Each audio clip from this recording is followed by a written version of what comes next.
Hello world, my name is Nick360 and welcome back to the Complete Beginner's Guide to Prison Architect. In the last episode, we got our accountant in our prison, and today's episode we are going to figure out how to satisfy prisoner needs. In order to figure out what the needs of the prisoner are, we're going to need to do some research up here with the warden, and what we need is psychology. Researching psychology provides us with valuable information about our prisoners, specifically their exact needs.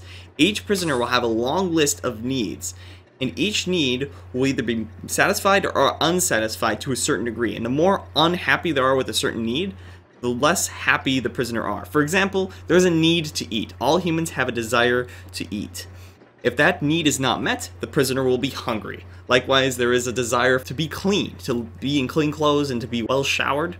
And so if you do not provide the facilities to keep yourself clean, the prisoner will get dirty, and that will make the prisoner very upset. And the more upset the prisoners are, the more likely that prisoner is going to cause problems in your prison. And that is the biggest problem new players have, is they don't realize that they need to satisfy the needs of the prisoners, and so that all these prisoners keep causing problems, and they don't know how to solve it. And so the psychology is how you figure out what's going on with the prisoner's mind, or more specifically, what need is not being met. And how can I fix that? Now again, this is going to take a little bit of time, so I'm going to speed up right here. So while we're waiting for our warden to research our psychology, I'm going to do this grant here, cell block A, which is raise our prisoner capacity to 15. So we're going to select that. And if you want to increase your prisoner capacity really fast, you can go to quick build shared cell. And I'm just going to build a couple of these shared cells, and each of these cells will not have one prisoner but a bunch of prisoners in it. However, the prisoners do not like sharing cells, so they're not going to like it as much. There we go. And as always, when you build a new building, make sure you put utilities underneath it. So I'm just going to put some electricity through it, and then we're going to need some pipes. There we go. So our toilets will have water and all the rooms will have electricity. And there we go. Just by increasing how many cells are in a prison, we've completed that grant. So that's just a easy bit of money. You can also, by increasing the number of cells you have in your prison, you can get more money by having more prisoners in your prison. So looking here, the research is done, so we can go to staff and hire our psychologist.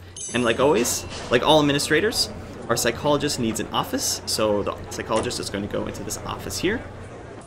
Now that we have hired a psychologist, one of these tabs opened up, and that tab is needs. If we click on needs, we can see these needs right here. So there's bladder, bowels, sleep, food, safety, hygiene, etc, etc, etc. And you can see this red area here. Red means the need is not being met, which means our prison does not have the facilities in order to have the prisoners satisfy those needs. These are the things that you as a prison architect should be the most worried about, because this is what's going to cause people to go crazy in your prison. So one need that is really unmet is family. Now I'm going to show you how to satisfy family need really simply. You can go to objects, and there's a whole bunch of objects that we haven't used yet. One object that's really useful to have in your prison is phone booth. And you can put them in your yard. I recommend putting 8 to start out with, and just more as you need them. The phones, once they're built, will allow the prisoners to call home. And this is how they get to talk to their family and their friends. This helps them have a connection with the outside world, outside of their prison. And that helps them feel a lot better. It isn't that much freedom, and it isn't very expensive to build a bunch of these phones, but now, during the day, our prisoners will be able to use these phones and call home and make them feel a lot better about life. We're going to go over all these different needs in a bunch of videos in the future, but for now, that is all the time we have for today. Thank you guys so much for watching. If you have any questions, please leave a comment down below. And I will see you in the next video. Bye!